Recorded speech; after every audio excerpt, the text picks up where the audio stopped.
Hello guys, B.O.R.G here, and today I am reviewing a remake of a cult classic in gaming, Resident Evil 4. Originally developed and released in 2005 by Capcom, it garnered high praise and influenced and inspired future games for years to come. I must say that I really didn't like it when it first came out, as it contained way more action and way less horror than previous titles. Still, eventually I did grow to like it and appreciate it for all the objectively good and innovative things it introduced, especially when I compared it to Resident Evil 5, which veered even more from the previous titles, in being way more action heavy than being a horror game. This time around, I feel they cranked the dial up to 11 when it comes to action, so it's even worse. So if you're looking for a pure, fear-inducing horror experience, buy the Dead Space remake. This is an action-heavy game that very rarely scared or horrified me. You play as Leon Scott Kennedy, a now experienced operative employed by the US government on a top-secret op to find and retrieve the president's daughter, who was tracked down to a small village in, I guess, presumably Spain. I don't think the game ever confirms the country, and bring her back home safe and sound. You quickly find info that Ashley is indeed in the village, and in the care of the Los Illuminados cult. After the two policemen who escorted you here get killed, you set off on a quest to track down Ashley before she is harmed. On your journey, you will meet a bunch of characters from Luis Sega, Ada Wong, your old acquaintance, to prominent members of the Los Illuminados cult like Ramon Salazar, which by the way looks way nastier and creepier here, or Osman Sadler, the leader of the cult. Though in the remake he is scarcely even mentioned and features a much less prominent role here, I'd say. The story in Resident Evil games was always campy, corny, B-grade movie type of stuff, and frankly that's all it needs to be. Though I will say the cutscenes in the remake feel less over the top and stylish and more boring. Put your hands where I can see them. Sorry, but following a lady's lead just isn't my style. Put them up now.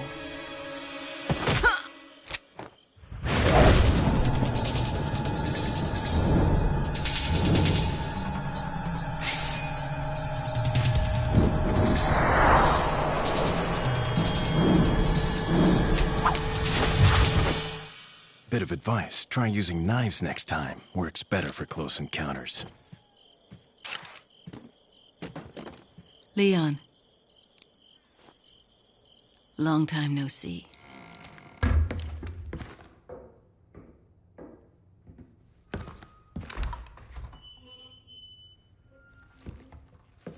You can stop right there, Leon. Wouldn't make me use this, would you? Well, after 6 years, that is one hell of a greeting, Ada. You don't seem surprised. Interesting.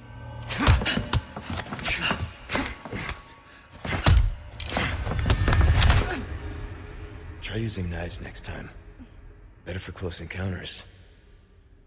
Not a bad move. Very smooth. So who are you working for this time? Oh, Leon. You know I don't work and tell.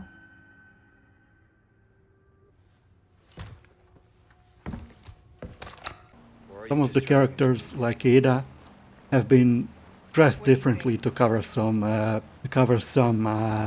areas, so to say, so as to be less revealing, which seems to be a stupid decision considering that most people that play these types of games are male, but maybe the developers feared of being criticized or, God forbid, cancelled in today's culture.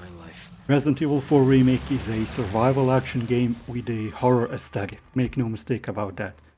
There are only a select few moments of gameplay where I felt like I was playing a horror game, like the part of the game in which you control Ashley, or the part when the Cagadog, a blind enemy equipped with the Wolverine-like claws that rely solely on sound to locate their enemies. When that enemy is introduced, that part was amazing. Hearing the Regenerados enemies for the first time was also scary, much like in the original. So the gameplay is divided between moments of calm and arenas where hordes of enemies launch themselves relentlessly at you. In moments of calm, those rare few moments, you will be picking up hell titans like chicken eggs, herbs of various colors that can be combined, each having a different effect, first aid sprays, etc. Then you also have different ammo types for various weapons, treasures that you can sell to the merchant for money, and so on. Visiting the famous mystery merchants is also vital. Here you can buy and upgrade weapons, repair knives and body armor, which I will get to into more detail a bit later, and exchange small crystals that you get for completing merchant requests. They are given to you by reading blue documents that are in certain locations and describe what you need to do to complete a side quest, like exterminate rats or kill a strong enemy or destroy blue medallions and stuff like that. When you complete these quests, you will get these spinels, I think they're called, which you can use to buy weapons, gunpowder, jewels that can be slotted in certain treasures to increase its value, and so on. At certain merchants, shooting ranges are available too, with a plethora of challenges for different weapons, unlocking as you progress the game. Depending on your score, you will be rewarded with silver or gold tokens. You can then exchange these to get charms for your attaché case, which provide you with various passive bonuses like getting bonus ammo when you craft, or reducing the price of a rocket launcher by 20%, for example. The shooting ranges provide an excellent distraction and serve to break up the gameplay loop a bit. I found them quite fun.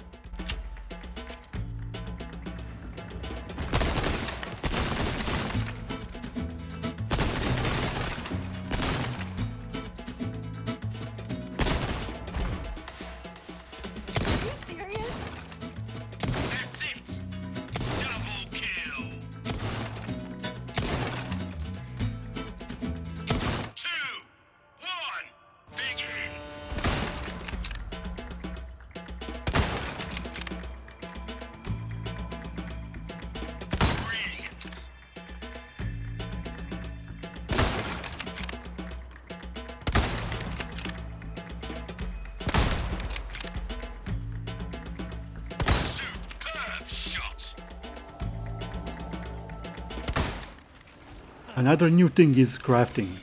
Now to craft you will need gunpowder and resources that come in small and large sized bags. You can craft all ammo types, various grenade types, etc. Most of these items will need to be unlocked first, however, by buying a blueprint for it at the merchant. Now I will elaborate further on the actual combat. I will start with the things I like. First off, there is a new parry mechanic.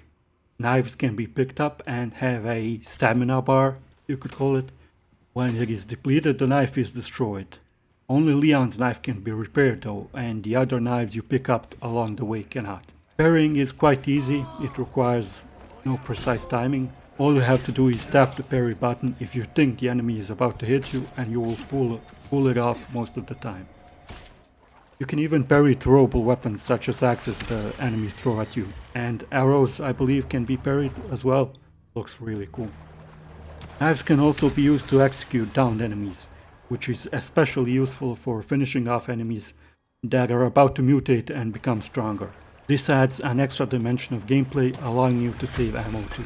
There is also a new weapon, a bolt thrower, which is quiet and its ammo can be retrieved. I must say I really did not use it too much. I said the weapon is quiet, meaning that Resident Evil 4 Remake now has stealth. Kind of. If you approach enemies without being spotted, you can perform a stealth kill if you have a knife. I never managed to chain too many consecutive stealth kills, and this mechanic feels more like ticking a box rather than a genuine playstyle. I will now list some of the areas that I find better here than in the original. My absolutely favorite part of the game is the boss fight with Jack Krauser. Both the knife fight, and which is no longer a cutscene with QTEs by the way, like a real boss fight, and the actual fight later on. I thought that the devs would mix in some enemies in this fight, but thankfully it's a 1v1 battle, complete with various traps with Krauser constantly harassing you with short attacks before disappearing. The fight culminates with a head-to-head fight with Krauser at the top of a tower. I used my trusty Killer 7 Magnum here, making short work of him. After the battle there was a pretty big smile on my face. I enjoyed it. Another section I like better here is when you play with Ashley. In the original, I believe you could actually kill enemies by throwing lamps at them, and thus burning them. And they were these run-of-the-mill priests you get at the castle. Here you are faced with mutated enemies in knight armor. The blue light your only weapon which can stop enemies dead in their tracks, if only for a short while. The echo of multiple creatures clad in heavy armor fighting at your heels while you try to solve consecutive problems and reunite with Leon is blood-chilling, an excellent part of the game. Yet another section of the game that was horrifying and tense for me is the introduction of the Garador, a blind enemy who is equipped with long steel claws on each arm. I will not describe the scene too much, it has a perfect build-up and is the best introduction of a new enemy in the game, in my opinion. Another section that is better in my opinion is the part in the mines with the cart riding.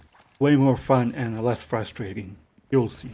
Now, for most of the game, I felt quite frustrated going from arena to arena, fighting off hordes of enemies, incessantly assaulting you. My advice is take things slow.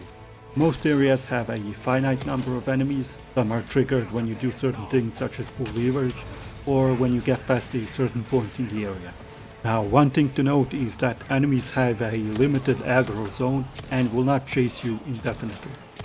So, what I would do is pull a few enemies after me, leave their aggro zone and shoot them as they are returning to their aggro area.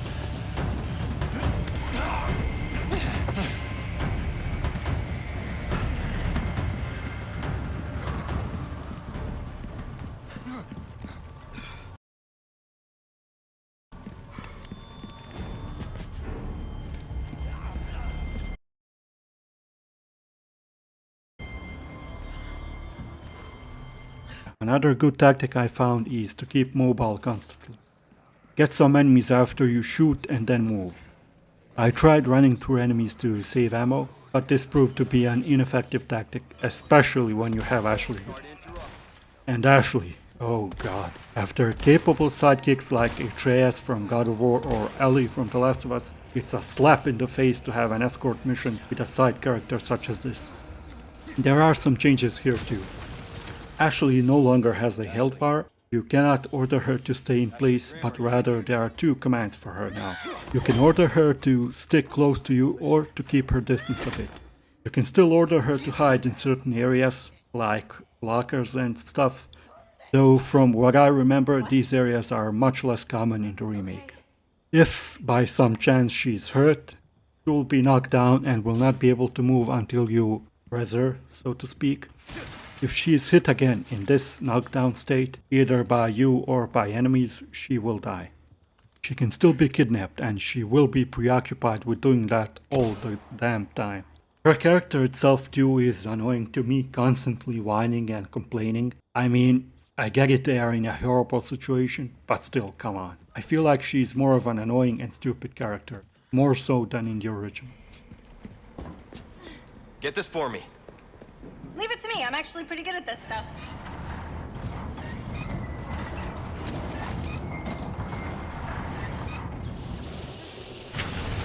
You know, I was thinking, we work well together, don't we?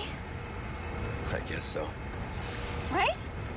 Maybe someday I'll become an agent like you. What do you think? We could protect the US from any and all threats. Is that right? Well, either way.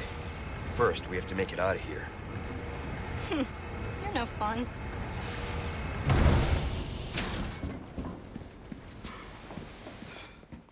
Next, I want to talk a bit about the graphics, music, enemies, and technical aspect. Graphics are obviously vastly improved, what with the original being so old, so I will again say that cutscenes here feel less stylish and over the top, which was always a Resident Evil staple. Characters look great, with a special accent on hair physics it seems. Like in most games of late, the Resident Evil 4 remake features a photo mode perfect for showing off the graphics. The environments do look a bit neglected comparatively, but still look pretty good. Enemies are also an overall positive. There are plenty of types. You have your common ganados, which change their appearance over time. Later you'll have zealots in castles and soldiers on the island towards the end of the game. You then have novistadors, the annoying overgrown pugs that are pretty weak to be fair. You then have the various plagas mutated enemies such as Guadana and the Mandibula, I believe they're called, variety. Yeah, I had to Google that, of course. Along these fairly common enemies, there are more rare and unique types, such as the Chainsaw Villager and the Chainsaw Sisters. And there are also new enemies, brutes that wear bull masks, some of which are equipped with crossbows launching flaming bolts or wielding hammers.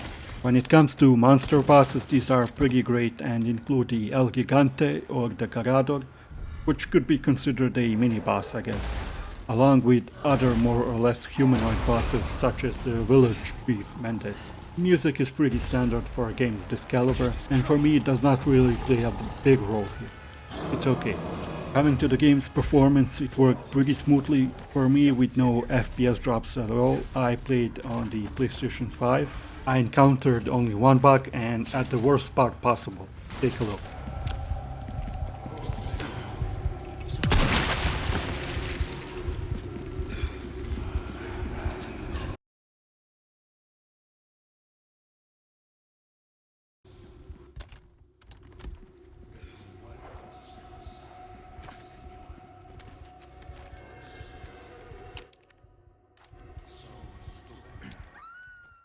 After you complete the game, you will be rated and will be able to unlock a ton of skins and other goodies using the completion points you accrued through your playthrough, while being able to start a new game with your complete save, with all weapons and upgrades carried over, along with some new weapons in the second playthrough. Quite a bit of replay value. Next, I want to say my piece on the Mercenaries mode. It's great.